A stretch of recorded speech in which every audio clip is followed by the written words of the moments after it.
All right, welcome to the Going Ballistic Podcast. This is Ryan Kleckner. I'm here with Jason. Say hi, Jason. Hello, everybody. We're back with a long overdue episode, and I am sorry, everybody. You guys have been very patient. Well, some of you have been. I've had quite a few people reach out to me and ask me how the podcast is going or when they're going to see another one, which honestly was good. One, it got me going, and here I am doing another podcast. But two, it gave me faith that you guys were at least missing it. So you got to trust me. That wasn't a test, but it was kind of nice to be missed, and we are back. We're going to be discussing a little bit more of Jason's AR-15 build, where he's going with that, some of the considerations he has. I'm going to be discussing or answering some of the questions people have written in and talked about, and maybe a couple topics I've thought about that have happened since then. We are broadcasting this one live on Facebook, so we are on the Going Ballistic with Ryan Kleckner Facebook page live right now.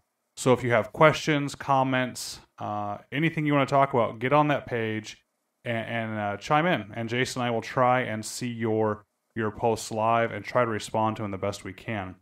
Have a little patience with us. This is our first time trying to do this together with 2 video streams and 2 audio streams. So yeah, have some patience. We'll make it through this one.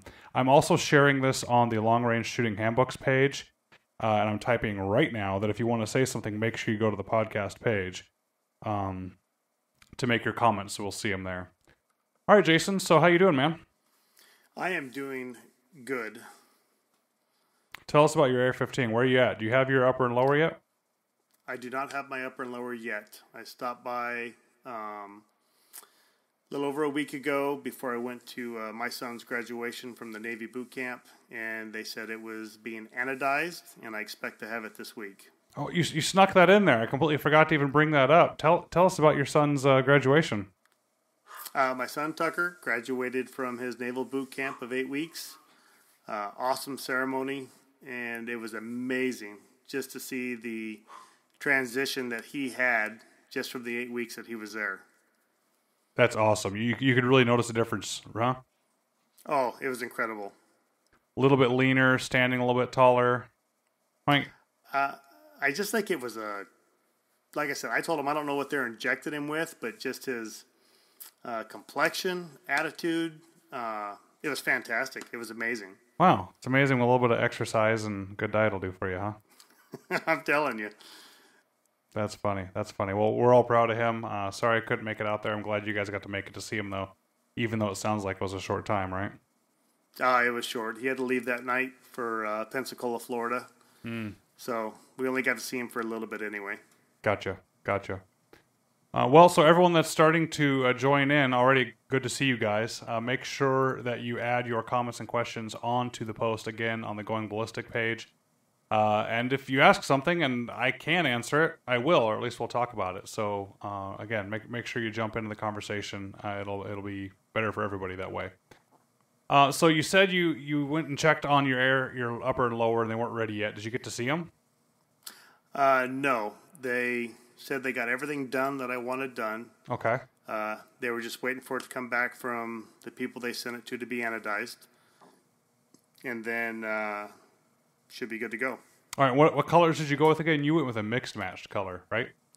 I did. So the lower is actually going to be a green, and the upper is going to be a bronze.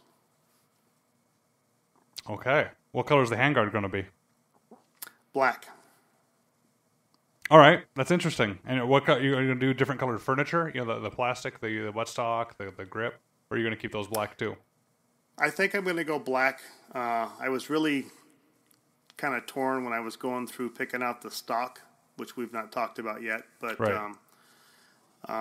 There was 4 colors available, and I was almost playing with the idea of just going all different colors everywhere. And I thought, I better balance it out a little bit and just do black for the stock, black for the handguard. Keep the multicolors in the middle. Well, that's kind of cool because most people do the exact opposite, right? The easiest is to get the black components because that's how most of the rifles come. And then if you want to get some color, the cheapest upgrades are usually a Magpul grip or a Magpul stock or something like that. So instead of having black in the middle and colors on the outside, you'll have the exact opposite. That's kind of cool. I think it'll look sharp. Okay, and it's anodized. I mean, everyone is doing Cerakote now, which is great. I have Cerakoted firearms. But that anodizing, the colors looked really, really rich. And he's giving a discount, isn't he? What's the name of the company?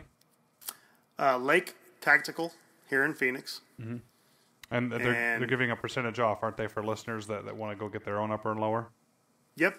For all the listeners that mentioned the podcast, they're offering 5%. Okay. And yeah, they've been great. The two guys I've dealt with is Jameson and Ron.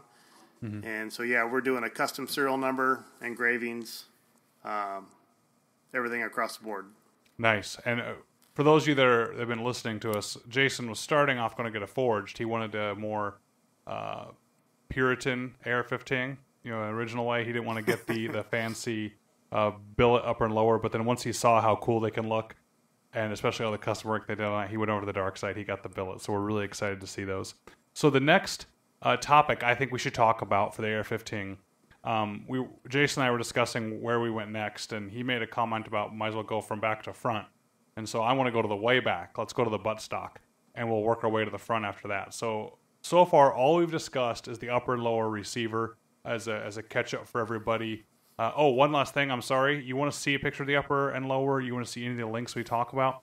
Remember, you can find links to all the stuff and pictures at the podcast website at goingballisticpodcast.com/the show's number. So since this is episode number 10, you'll be able to find information about this podcast once we're done broadcasting it live at goingballisticpodcast.com/10, as in the number 10. So, all right, so for buttstocks, the AR-15 is unique as far as modern rifles go in that it needs a buttstock. So rifles like the AK-47, bolt-action rifles, things like that, don't necessarily need a buttstock at all to operate. They need one to fire from, and we covered before that a buttstock is kind of the definition of a rifle. But in the buttstock of an AR-15 are actually the working components of the gun. So while they have adapters that allow you to fold the buttstock instead of having it completely open all the time, you need the buttstock to be opened up or in line or there while the gun is being operated. And that's because there's a buffer system to the AR-15. So the AR-15's, one of the beautiful things with the AR-15 is how you have a straight recoil system, you have very limited recoil, and that's because you have a bolt in line with the cartridge that goes off, and it travels straight back into the recoil assembly. It doesn't go down like semi-automatic shotguns do. It doesn't move at an angle, your head's not above it. It's just that straight line from that bolt back into that buffer tube. Well, the bolt and the bolt carrier, which we'll get into later, aren't really that heavy. And you need some mass to that bolt and bolt carrier. Reason being, if it's too light, it'll move back too fast and too easy, and things that are moving too fast and the gun can break. But also, if it's so light that it moves back really easy, it's also going to move forward really easy. It's not going to have a whole lot of oomph behind it to strip the next round. So you can end up with a sharper, harder recoiling gun that actually can malfunction and not feed rounds as well if it's too light. So to have good reliability, you want a nice heavy bolt carrier, buffer system, which we'll talk about in just a second, because then it gives it a little bit of what they call a dwell time. You can throw more gas at it, which takes more energy to get it moving. And when it does get moving, it's not going to slap back to the rear of the gun as fast. And when it moves forward, it's going to have all that energy and all that mass to help strip the next rounds forward. So in order to get that extra mass in an AR-15, you have this thing called a buffer. And the buffer is, if you need to imagine something, picture a roll of quarters that's set up on a spring system behind the bolt. And when the actual bolt and bolt carrier in the AR-15 move, they don't have a spring touching them. They're just touching the buffer. The bolt and bolt carrier, as they move rearward, whether from you charging the gun or from the gun recoiling, they push into that buffer. The buffer then pushes on the spring and goes all the way back in the buffer tube, which is that tube that sticks off the back of an AR-15 where the stock is attached. And then the spring pushes the buffer back forward again, and the buffer's pushing on the bolt carrier, and it goes all the way forward. Well, these buffers are heavy on purpose, because that's the whole point. They're supposed to add a buffer, an in-between is kind of what a buffer is. It's something that gets in between the bolt carrier moving back super fast and slamming against the end. So these buffers, you can have standard weights, you can have heavier weighted buffers, you can have an H buffer, which is a heavy buffer, and they can have H2. I think you can go up to H5 for weights on your buffers. And that's something that you might need to play with later as you're tuning your AR-15. You either can adjust the gas coming into the system, so more or less power operating the system, or you can adjust the mass of the system. So the most reliable system is going to be a lot of gas and a lot of weight, because then there's going to be plenty of energy going into that system. It's going to move back and have plenty of mass energy going forward again. Now you want to get into competition and have a fast shooting light recoiling rifle, you can actually turn the gas down to almost nothing and have a super light system to where it just barely is running, because any extra gas that you have is just going to be more felt recoil in your body. It's not really all the true recoil of the round going off. Sometimes the recoil you're feeling on an AR-15 is the bolt slamming to the rear. And that's because when they make a factory AR-15, they need to make it with too much gas. Because they can't have it to where it runs perfect when it's clean and oiled. They need it to still run when it's all fouled up and nasty after a few thousand rounds. So they have to give you tons of gas at the beginning to make sure you have enough, to get you through when the gun's dirty. And that's also where the heavy system works too. You can imagine if it's all crudded up, the heavy system's going to help break through the crud a little better. So we have a buffer, we have a spring, and we have a tube in which these things are contained. Now, the buffer doesn't just fly out of the gun on its own when you take the top and the bottom half off, because there's a little buffer retaining pin that'll come with the lower parts kit. And I think we should talk about that next, the next podcast. But just know now that there's going to be a part we're talking about, which is just a little detent that pushes up and down that keeps the buffer from flying out. Now, once you have a buffer, spring, and a tube, that's essentially the main components, you need to figure out what kind of buttstock you're going to want. And there's two major divisions here. So we have collapsible buttstocks and fixed buttstocks on AR-15. So Jason, the $1 million question, which buttstock are you going to go with? Fixed. Are you sure? Positive. Why are you going with a fixed buttstock? First off, I agree. I think you should go with one, but just wondering why. Well, I have an adjustable on my AAC right now, and for me, my cheek placement isn't just right. I have to kind of float my head a little bit. Right. So I'm not saying collapsible buttstocks are bad, folks. I mean, I have collapsible buttstocks on ARs, but for me, I'm kind of full size, and I have a big head. So whenever I shoot my rifles, I'm almost always with the buttstock fully extended anyway. So yeah, collapsible buttstock is neat if I was, working behind that gun again, and I was wearing body armor or things like that, and I needed to shorten the buttstock up a little bit. Or it was nicer to put in the case. Or heck, I take friends or family shooting, it's nice to be able to adjust the buttstock for them. So don't get me wrong, I like collapsible buttstocks. But Jason's project here is not just to build any AR-15, it's to build a tack driver. It's to build a long-range, SPR clone, if you will. So this is going to be used primarily in the prone. We want good cheek weld. We want good everything. So because of that, you're never going to be, or hardly ever going to be using a collapsible buttstock on a rifle like that, because it's going to be extended the whole time. And for those of you that are watching the live video, you can see Jason has a beard. And collapsible buttstocks and beards don't always mix, or at least most of them don't. It will pinch that for you and hurt when it comes out. So the other problem is when you try to rest the rear of the rifle on a sandstock, in the back, you try and make a stable platform for shooting. Most collapsible buttstocks come down to a point or to a little spike, and that spike or point is actually very difficult to balance, whether you're using your offhand to hold the rear of the buttstock or using a beanbag or something like that. It makes it very difficult. So for all those reasons, and I believe a fixed buttstock is actually a more enjoyable rifle to shoot. I think not only just from the fit, but from the actual recoil, the feel of it, because of the buffer system. So for those reasons, I think we talked Jason into going fixed. But now that you know which one you're going to go with, that matters because that tube I was talking about is going to be a different size. So you have 3 main tubes you can get for the back of an AR-15. Now, the full rifle length tube, if you will, people call it a buffer tube, or it's really a receiver extension, I guess is their official name for it. It just screws into the back of the lower receiver, and then the buffer retaining pin and the buffer retaining pin spring and the buffer and the main operating spring all go into the parts together. And then on the outside of that tube, and this tube is now full length, on the outside of the tube, the fixed buttstock slides over the tube, and there's generally one screw in the back that screws through the rear of the buttstock into the end of the tube, and that's what keeps it all put together. Now, where the buttstock meets up against the rest of the receiver, so as it slides all the way down the tube and then it goes flush, it's actually helping hold other parts in.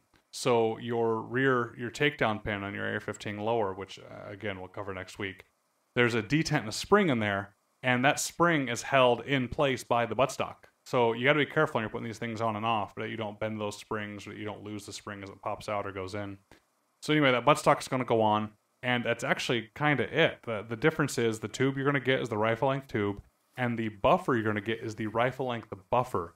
If you put a carbine buffer, which is a short buffer meant for a collapsible buttstock, into a rifle tube, you're going to have problems, because it's going to allow the bolt carrier to go all the way back inside that tube. It's not going to stop.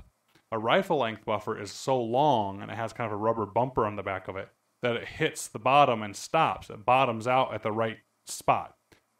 Conversely, you can't put a rifle length buffer into a carbine buffer tube, or else it would never go back all the way. So you got to make sure, whichever one you're going to convert to, if you know, like Jason does, that you want a fixed buttstock, make sure you go ahead and get the rifle length buffer tube. Now, you sent me a link. I think I talked Jason into getting the Magpul just rifle stock. I like theirs. It's so simple. It's got a nice cheek weld. At first, I think some people didn't take it seriously. I don't know why, because it was Magpul or because it was inexpensive. But that is the most comfortable in the prone rifling buttstock on AR-15 I've ever used. And I think it's probably the cheapest you can find. So why not go with it, right? So, Jason, what kit did you find on Brownells? Okay, so what I got was the Magpul that came with the buffer tube, the spring, and hopefully I'm saying this right. That metal piece is just the buffer? Yep. Okay. I did notice, like you said, on the different size ones, that buffer changes in length. So it stands out like a sore thumb, really, as far as which one you need. The only thing I didn't notice on the one that I picked compared to other ones I looked at is some of them came with a 5/8 spacer for an A2 rifle. Mm-hmm. So I don't think that's necessarily important for what I'm buying, but it might make a difference on something else. That's a very good point. So the A1 versus the A2 buttstock. The A1 buttstock was the original fixed buttstock on the M16, or the M16A1. And it was a shorter buttstock. The M16A2, they came out with a longer buttstock, but they didn't want to redesign that tube. And they didn't want to redesign the buffer system. So instead, they just made a little like hockey puck spacer that you drop down into the A2 buttstock, and they give you a longer screw. So the screw goes through the buttstock and the spacer into the buffer tube. So that's what that was. Good catch. But he found the kit on Brownells that had the Magpul buttstock, the rifle tube, like you said, the buffer and the spring, all as one kit, so it's kind of nice. And to pick on Jason a little bit, sorry, man. When he called me, he said, "Hey, I found this kit on this place called Brownells. Have you heard of it?" I said, yes. Brownells is going to be your new friend now that you're ordering gun parts. That's where you're going to spend all your time and money. Hey, we need to call Brownells and see what they're going to do to help people build their ARs. So, all right, that's how you do a fixed buttstock. So for those of you that want to collapse buttstock still, or aren't going to be building a long-range AR-15 setup, you also have two options on the carbine buffers, or buffer tubes. The carbine buffer tubes can either come in a commercial or mil-spec standard. Okay, who knows why they did this? I probably should have looked it up so I could seem smart and tell you why they did it, but I don't know. But the mil-spec is actually smaller than the commercial. So if you just grab one, and you just grab a collapsible buttstock, and you run the risk of them not fitting together at all, or not working. So you need to make sure that you're either buying a commercial or a mil-spec buffer tube, and then likewise a commercial or a mil-spec buttstock to go onto that buffer tube. So the difference is the carbine buffers, not only are they shorter, they also have a series of holes and an extension on one end, and that's supposed to face down. And that extension that faces down on the tube that has the holes in it are what allows the collapsible buttstock to move and telescope back and forth onto the buffer tube. And it keeps it from spinning or rotating because the extension is down, so it acts kind of like a key shape. And then the holes allow the adjustment on the buttstock. There's a peg that can move down. The buttstock can be slid or adjusted to a new location. That peg can go back up and lock into a new hole and give you your new spot to go. But when you get one of those, when you get one of your carbine tubes, and you pick mil-spec or commercial, and then you pick a corresponding mil-spec or commercial buttstock, the buffer does not matter. There's no such thing as commercial or mil-spec buffer. They will all be the same size. When you get it, you're also going to need a couple extra parts. You're going to need a retaining plate on the back of the receiver, because remember I talked about how the rifle-length buttstock holds up against the rear of the receiver, and it holds in that spring for you? Well, now, when you have a classical buttstock, that spring is exposed. So there's a plate that you will be putting on with the buffer tube that will tighten into place, and that plate will just act like as a cap to the back of the receiver that'll help plug that hole for you. And then that plate is going to be held in place with a castle nut. And that's just a name to the nut that goes on it because it has little crenellations in it like a castle that you can grab it and tighten it. So what happens is your carbine buffer tube actually in the threads where it screws into your receiver, it has a cut on the bottom. Okay, and that helps you align it up, index it properly. That plate on the back also helps it from spinning. So what you do is you take the buffer retaining pin and the buffer retaining pin spring and you put them in the lower, and you can push them down a little bit with your finger. You can hold it down in place. And then on the carbine receiver extension or buffer tube, you screw on the castle nut first with the little gaps pointing back, pointing towards the rear of the gun, the castle pointing towards the rear of the gun. You screw that down the threads. Then you put on your retaining plate, and in that retaining plate, there's going to be the obvious hole that fits over the buffer tube, and there's going to be a little tiny tooth that sticks up on the retaining plate that's going to go in that groove. And you slide that so it lines up properly all the way down and back, and while holding down that buffer retaining pin in the lower, you're going to screw the entire device on, and that retaining plate is going to go oblong, lopsided around the system as you screw it in. And you're going to keep screwing that receiver extension, that buffer tube, in until it is in far enough to keep that buffer retaining pin from popping out on its own. So at a certain rotation revolution, it'll come in enough that it will hold the lip of the buffer retaining pin and keep it from jumping out. And another rotation too far would actually keep the pin from being able to stand up properly. So you'll know which rotation is correct. You just got to find the right rotation for it. Then, once you're there, you're going to take it and turn it slightly tighter. Because you're going to have almost half rotation in before it interferes with that pin. You're going to turn it slightly more, just the plate kicks out of the way a little bit and moves out of the way so you can drop in that detent and the spring for that rear takedown pin. And we'll show you some pictures. And eventually I'll put a video together on how to do this. But by doing that, you're able to push that spring in, and then you turn the buttstock back a little bit of a turn so the retaining plate covers the spring, and you can push it down flat. So it's a way to kind of cheat it out of the way and get the spring in. If you had the spring sticking out the entire time, it's just a pain to screw that whole buttstock in the whole way. And you hold the plate down, and you screw the castle nut down into place, and you take an AR-15 wrench, and you torque it down to the right torque. And that nut holds the retaining plate in place. The retaining plate keeps that carbine tube from moving because of that tooth up in the groove. And you've got yourself a buttstock on a lower receiver. Does that make sense? Yeah, now I know what you're saying as far as the castle nut goes. Now for a thick stock or a full length, there's no grooves to tighten it. Do you just hand tighten it?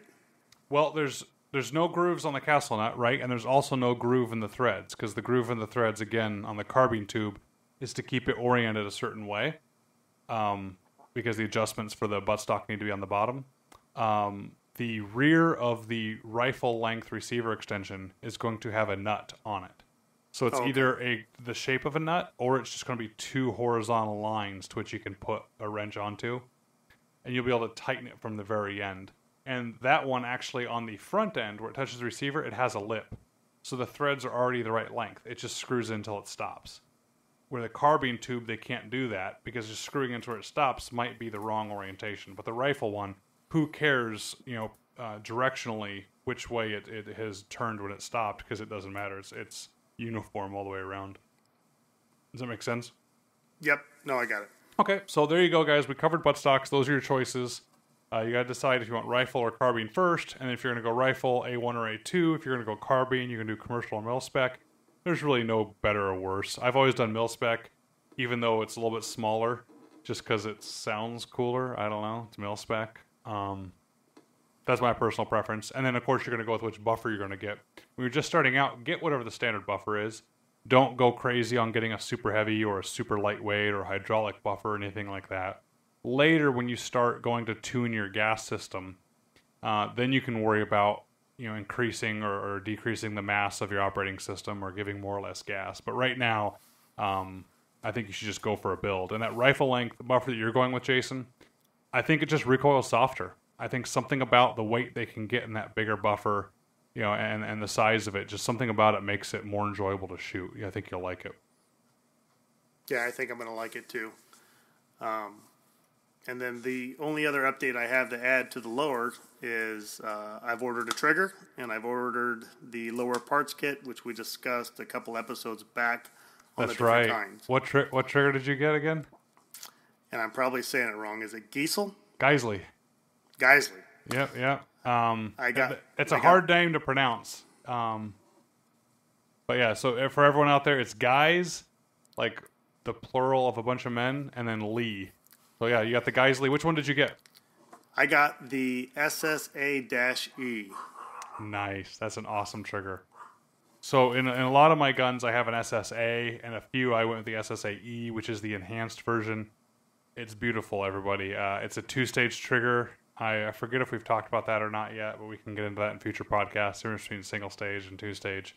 I prefer 2-stage triggers on precision rifles, and it is nice. Now, Jason has a factory AAC AR-15, and they have a Geisley trigger in those, but they are kind of the Geisley OEM trigger, which is still a great trigger. And by the way, I think it's one of the best factory triggers you're ever going to get in one of those guns because they chose to have a nice trigger. But this SSAE is it's gonna blow your mind. I think you're really, really gonna like it. That's good. No, I'm excited to get it, and I ended up getting that with the lower parts kit combined together through Palmetto for the same price as the trigger. So that's awesome. It was kind of a lower parts kit for free if you buy the trigger. Right. And you didn't do anything special for the lower parts kit. You should have standard lower parts kit, right? Which you can get somewhere for $45-50, but getting $45-50 off, and I think you guys know if you listen to the podcast, I like Palmetto State Armory and what they do, and kind of supporting them and their kits. I think is great. So, good on you, man. Good for you. Yeah, no, it's awesome. All right, I have one thing to talk about outside of Jason's project, which is Glock came out with a new generation gun. Have you seen that? The 17M? No. All right, so they came out with, it's kind of a Gen 4.5, maybe Gen 5. I don't think anyone knows for sure. It came out for the FBI contract, and some law enforcement officers were getting some of them, and it's like an ambidextrous slide release or slide stop before people go crazy. You know what? I'm going to do a video on that, or at least a podcast. Everybody out there in Tactical Wonderland that does videos where they look both ways 5 times really fast, even though they're not even looking at anything, and they do, what I call really cool tactical Dan stuff.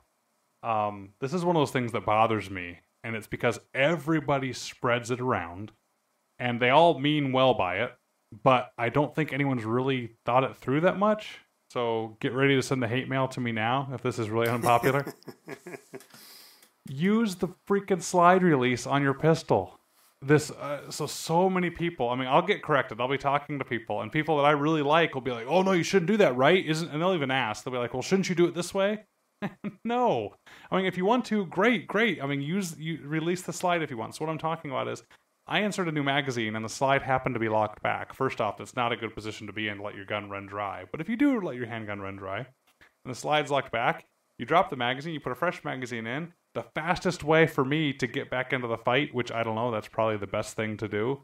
If you're in a gunfight, which I hope none of us end up in a gunfight. I'm not going to go to schedule one if I can help it. But you end up going into a gunfight and you run your gun dry, you better get that gun up and running as fast as possible, right? Because that's told you a few things about your gunfight. It's told you that whatever you're up against is so large, severe, dangerous, whatever, that you were unable to stop it in one magazine. And so not only is it that serious of a threat, it's still there. So not only is it a serious threat, which means you better get more ammo on that gun, the threat is still obviously present, which means you damn sure better get ammo back in that gun as fast as possible. So I would think the fastest you can get the gun back in the fight would be the best way to go. Well, for me anyway, putting a magazine in with my left hand and hitting the slide release with my right thumb, so the slide is forward as I'm picking it back up and reacquiring a sight picture, that's the fastest. But so many people, I mean, just about every tactical trainer I see will put the magazine with the left hand, then reach over the gun and grab the slide with their left hand, pull it to the rear, and then release it again, and then re-grab the pistol and go. Now, it takes longer, maybe not that much longer, but definitely takes longer. It's a whole lot more motion, a whole lot more movement. But the theory behind it is what bothers me the most. So guys will say they do that. They say, well, in a gunfight, you lose your fine motor skills. Now, to be fair, maybe some people do. But most people I've had say that to me, I ask them back, well, have you ever been in the gunfight? They haven't. And that's not a slight against them. That's just saying maybe they don't know. Maybe you just got told something wrong. But they talk about losing these fine motor skills. So you have to grab the slide, because grabbing it with your whole hand is a gross motor skill. And therefore you'll be able to do that and get back in the fight better. But that sounds cool until you stop and ask, wait a minute, wasn't that same person just teaching that when you fire a firearm, how to have perfect trigger control, and then to release the trigger only to reset, and then to fire again? Those are the same people that would yell at you if your finger came all the way off the trigger and you slapped the trigger again. They'd yell at you for slapping it. They'd tell you need to ride that trigger to reset. You need to feel exactly where the trigger is. Well, wait a minute. If you lost your fine motor control so much so that your thumb doesn't work to go, and slam down and hit a slide release, how in the world is your finger going to work to be able to slide out just enough till you feel the little tiny click on slide reset? So that's my one issue right there. One is you're supposed to have great trigger control, but at the same time, we're losing such fine motor control that we can't even use an individual digit. Well, I don't know how you're going to fire the gun. But the second is that no one seems to ask, is how'd you get the magazine out in the first place? You probably used your thumb to press a little tiny button to get the magazine out. Nobody seems to care that apparently you have enough fine motor skill to press that little tiny button, but you don't have enough fine motor skill to take the thumb and just move it in a downward motion, and who cares where the slide release is, you can get it. So think about that next time, guys. I mean, if someone tells you that, great, do it if you want. But somehow to me, finding a small button and pressing in one direction with the exact same thumb you're going to use later probably means you're able to use your thumb. All right, so obviously that's a soapbox for me because I was just talking about a Glock that had 2 slide stops for slide releases. But they put one on both sides now so people can use it. They took off the finger grooves. They put a little bit of a flared magwell on it. And I think some of the features are really cool on it. And some of the guys were taking pictures of it, and out in the blogosphere and on Facebook, they're talking about, oh, look at this, look at all the changes. Well, and people were talking about it had a button-rifled barrel. And I don't know why, but it was bothering me. They kept taking pictures of the barrel and go, look, it's not, polygonal rifling anymore, it's button rifling. Well, what bothered me about it is we've already talked about it on this podcast. Button rifling refers to how the rifling is put into the barrel. Okay? It has nothing to do with the shape of the rifling. So the rifling in the Glock that I saw the pictures of, it had lands and grooves, but the lands, instead of being sharp 90-degree corners, were kind of a dome shape that traveled down. So it was kind of half between standard lands and grooves and half polygonal. It was kind of an in-between. And I guess somehow they saw that curved dome shape and thought that looked like a button, and therefore they called that button rifling. No, it's not. Again, it's another soapbox thing. I mean, obviously I wrote it down to bring it up, but it was just bothering me so much that everyone was going crazy on this button rifling. And I think people should be more careful with the words they use, because these kind of things matter. You understand what's going on. So as far as I know, Glock hammer forges every one of their barrels, which is the most preferred method and the strongest method and everything. They just happen to change the shape. So go check it out. Let me know if you guys like it. I'll let you know if I pick one up and see how it shoots. And I will use the slide release on both sides of the slide. So, Jason, you seeing any comments on your side there? Anyone chiming in with questions? No, not yet. Nope. All right. Well, I got a question in an email about a half hour before we started. And I told the guy to tune in and I'd answered on here. He had asked me how I gripped a bolt-action rifle. And ideally, as little as possible. I mean, if I'm able to rest that rifle in a position, so this is all about the situation dictates, right? If I'm able to rest that rifle in a position on bags, and it's so stable that I can just get behind it and barely touch it to let it go off, that's probably what I'm going to do for the most accurate shot. Now, that may not let me follow up as well, but the less you mess with the gun, the better it's going to be. So I like to shoot a standard rifle stock on a bolt-action rifle. I do not like pistol grips on bolt-action rifles. One of the reasons is a pistol grip is a device that belongs on rifles so you can have better control of the rifle. And we just talked about how less control is better. So why put a thing on a gun that gives you control that you don't want to have? That's one reason, because you end up, gripping it with your hand sometimes too much, and it makes the gun shake. And the other is it takes too long to reload for me, because you have to take your hand all the way off and out, run the bolt, then all the way back in. And a third reason is it's hard to get the rear of the gun low enough to the ground sometimes. So I use a regular rifle stock, and I like a wide stock. I actually will lay my hand on the right side of the rifle stock, because I'm right-handed. So my thumb is pointing towards kind of the rear of the bolt, and the rest of my fingers are just wrapped kind of loosely around the buttstock. I mean, if the situation is where the rifle's not very stable, or I'm, standing in an awkward position, or I need to really control the recoil for some reason, or I need to get ready to move with the gun, sure, I'll grip it, or I'll pull it better into my shoulder. But if I can get away with it, I'm just going to have a loose grip to where my hand is almost just laying on the side of the gun there, to where I can fire it. And on many bolt-action rifles, that safety is right there on the right side of the end of the bolt. So it puts your thumb pointing right at that safety. I don't wrap my thumb all the way around for the same reason I don't like that pistol grip, because there's too much control. So Jason, how do you hold a rifle when you shoot? I don't know. It just kind of comes natural where, same type of deal. My thumb goes around it, and I've never really been. Do you grip around the stock though? Like when you grab it, do you grip around it like you're shaking someone's hand? No, my hand's more on top, I think. Okay. It's not horizontal, so I guess the simplest way to explain it would be the groove between my thumb and forefinger are resting more towards the top of the stock than kind of around the side, like if you were shaking someone's hand. Okay. Yeah, if I was standing with the rifle or doing some weird position where I had to control the gun, I might grab it.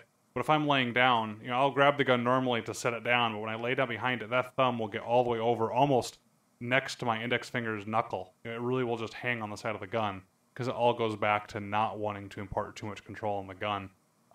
So I guess my takeaway here is as little as possible, because if the situation dictates you grab it, then grab it.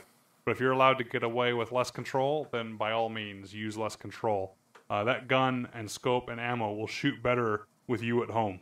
You are the least accurate part of that system, most likely. So the less you're involved, you need to be, the better. So, all right. Well, Jason, did we cover what we were supposed to cover? I know there's people that had questions out there. I'm sorry I didn't have them written down. I should have. Let me see if I can grab them here. But do you have any questions about the AR-15, Jason, or what your next project is, or something you're thinking about? It'd be skipping forward a little bit, but we started to discuss barrels the last time you and I talked. Mm-hmm. And my only question was the difference between and I might get this wrong, it's the magnesium phosphate, is that correct? Yep. Versus the chromium? Are you talking about the barrels, chrome-lined? Or are you talking the bolt carrier groups? I was actually talking the bolt carrier groups. Aha, yeah, so you can have like nickel boron coatings. You can have NP3 coatings, which is a Teflon nickel. I even think some people do nickel. You can do mag phosphate, which is manganese phosphate. You can do a whole bunch of other stuff. So let's get into that later. But that all just comes down to either coatings or treatment finishes, because some of them aren't coatings at all. Right? Some of them are actually the molecular change. I think you could do FNC, ferritic nitrocarburization, which is about the hardest you're going to get. And these coatings, what they do is they'll either give you corrosion resistance, they'll sometimes give you some strength to the surface, and sometimes they'll give you some lubricity. Like a nickel boron, not only is it cool looking because it makes the bolt kind of shiny, it makes it really easy to clean, and it makes it really smooth. So if the bolt is even slightly lubed up when you're done shooting, you can just take an old t-shirt and wipe all the gunk right off in one wipe. Mag phosphate bolt is going to be your standard, textury feeling black steel bolt. and that phosphate, coating is only going to be a corrosion resistance and a little bit of a strengthening to the surface. That when you clean it, it's not going to be just one wipe and it's clean. You're going to take solvent and clean at it and rub for a while till it finally gets clean. So I don't like it as much. I try to run nickel boron bolts in my AR-15s. Not only, again, because it looks cool, it's a little bit slicker as it's running on the gun, but it's also easier to wipe off. That's actually a plating, so it looks kind of like a dull chrome plating, or I guess what a nickel plating would look like. Does that make sense? Yeah. So we'll run through each of those. I mean, if you have a choice, I don't know why you would go without a coated bolt just because they're so nice. Maybe it's for cost. There's definitely nothing wrong with a mag phosphate bolt or anything like that, but that definitely is the bottom one. So we'll get into that. We'll also get into barrel coating. Same thing. You can have a chrome lined barrel. You can have FNC barrels. You can have stainless steel barrels. As a matter of fact, Jason's already looking into it a little bit. We can give him a little bit of a sneak peek. Who have you narrowed it down to, Jason? JP. All right, well, that's easy. So I'll give you guys the teaser. Jason asked me, well, who's the best AR-15 barrel for accuracy? Oh, JP Rifles. I normally don't give a straight answer, but there's my straight answer. So the Kleckner rifles are getting even closer and closer to coming into existence. So, of course, once they do, then the best barrel you're going to be able to get is going to be ours. But up until that point, until I'm cranking out barrels, the best barrel you get is JP. I mean, he just does everything to him. The guy knows what he's doing. He makes incredibly, incredibly accurate barrels. Now, underneath that, not far behind, a few percentile points behind, there's a whole group of good barrel makers out there. And we were going through those, and Jason was going back and forth and couldn't figure out which one he wanted. And finally, if you have the money and you're building it anyway, if you have the money, it's in the budget, you just kind of got to get one of those. You're never going to regret it. I had a buddy that was AR-10 build. I finally talked him into one of those. He was using another company that was supposed to be good, and problems left and right. Went into the JPs and just kicked butt. So have you ordered it yet, Jason? No, that'll be coming up here probably about another week and a half. I got a little side job that's going to cover the barrel. All right, nice. So it was kind of a toss-up between that and White Oak is where it was at. Yeah, the White Oak armament barrels are really nice too. That's one of the first ones I think I gave you as a list, right? Yeah, and I liked it. I liked how it looked. I think what sold me on the JP barrel more than just us discussing it was the fact that it came with a bolt that was properly head-spaced. Mm-hmm. That was kind of the big selling point for me. Now, that's good, because that is going to help with accuracy, as it's going to be perfectly head-spaced bolt. But all AR-15s of a reputable manufacturer are all going to be fine for headspace. They're all going to be made to the right specs. But you're right. That is, in the price, you're getting a bolt. You're getting a quality bolt.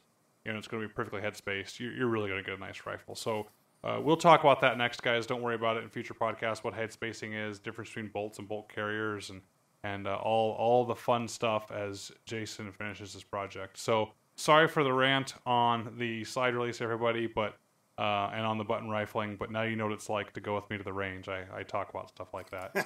So, all right, Jason, thanks for joining us, man, and I apologize to you and to everybody else for taking us along with the podcast.